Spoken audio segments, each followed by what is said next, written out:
ಹಣ ಹೇಳುತ್ತೆ ನಾನು ಬೇಕು ಅಂದರೆ ಎಲ್ಲರನ್ನ ಮರೆಯಬೇಕು ಎಂದು. ಸಮಯ ಹೇಳುತ್ತೆ ನನ್ನ ಮರೆತರೆ ಯಾವುದು ಸಿಗುವುದಿಲ್ಲವೆಂದು.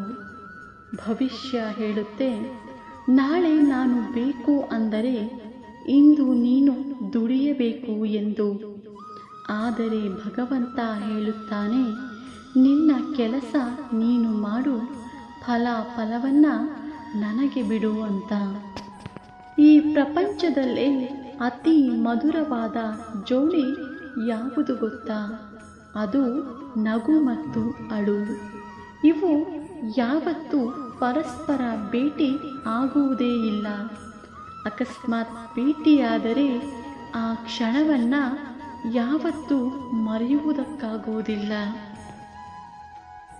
ಎಲ್ಲಿಯ ತನಕ ಎಲ್ಲವನ್ನ ಸಹಿಸಿ ಸುಮ್ಮನಿರುತ್ತೇವೆಯೋ ಅಲ್ಲಿಯ ತನಕ ನಾವು ಎಲ್ಲರಿಗೂ ಒಳ್ಳೆಯವರಾಗಿ ಇರುತ್ತೇವೆ. ಒಂದು ವೇಳೆ ಅನುಭವಿಸಿದ ಅನ್ಯಾಯವನ್ನು ಬಾಯಿ ಬಿಟ್ಟೆವು ಎಂದರೆ ಆಗ ಎಲ್ಲರಿಗಿಂತ ನಾವೇ ಹೆಚ್ಚು ಕೆಟ್ಟವರಾಗುತ್ತೇವೆ. ಇಲ್ಲಿ ಯಾರು ಯಾರನ್ನು ಉದ್ಧಾರ ಮಾಡುವುದಕ್ಕೆ ಆಗುವುದಿಲ್ಲ. ಯಾರು ಯಾರನ್ನು ಹಾಳು ಮಾಡುವುದಕ್ಕೂ ಆಗುವುದಿಲ್ಲ. ಅವರವರ ಯೋಚನೆಯೇ ಅವರವರ ಉದ್ಧಾರಕ್ಕೆ ಹಾಗೂ ಅವರವರ ಹಾಳಾಗುವುದಕ್ಕೆ ಮೂಲ ಕಾರಣವಾಗುತ್ತದೆ.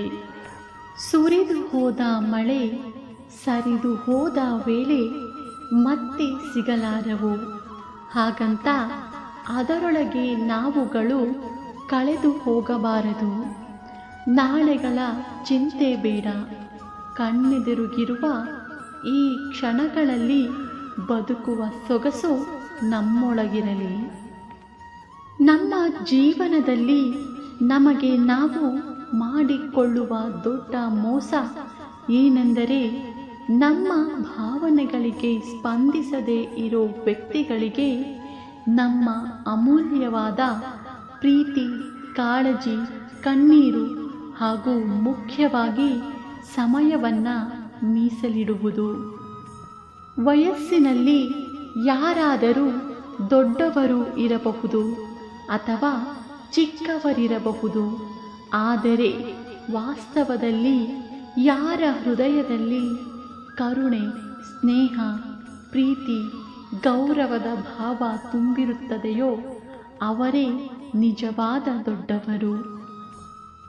ಪ್ರಾಣ ಉಳಿಸುವ ನೀರಿಗೆ ಪ್ರಾಣ ತೆಗೆಯುವ ಶಕ್ತಿಯು ಕೂಡ ಇರುತ್ತದೆ.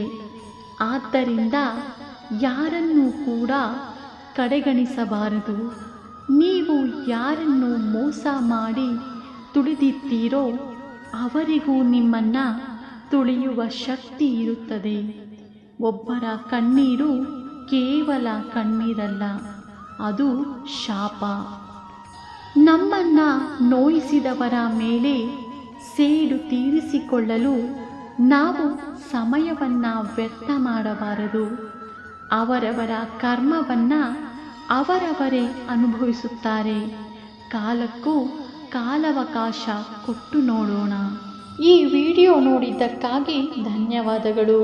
ಈ ವಿಡಿಯೋ ನಿಮಗೆ ಇಷ್ಟ ಆಗಿದ್ದರೆ ದಯವಿಟ್ಟು ನನ್ನ ಚಾನಲ್ನ ಸಬ್ಸ್ಕ್ರೈಬ್ ಮಾಡ್ಕೊಳ್ಳಿ, ಶೇರ್ ಮಾಡಿ, ಲೈಕ್ ಮಾಡಿ ಮತ್ತು ಕಮೆಂಟ್ ಮಾಡಿ. ಮತ್ತೆ ಇದೇ ರೀತಿಯ ಸ್ಫೂರ್ತಿದಾಯಕ ವಿಡಿಯೋಗಳೊಂದಿಗೆ ಭೇಟಿಯಾಗೋಣ. ಧನ್ಯವಾದಗಳು ಸ್ನೇಹಿತರೆ.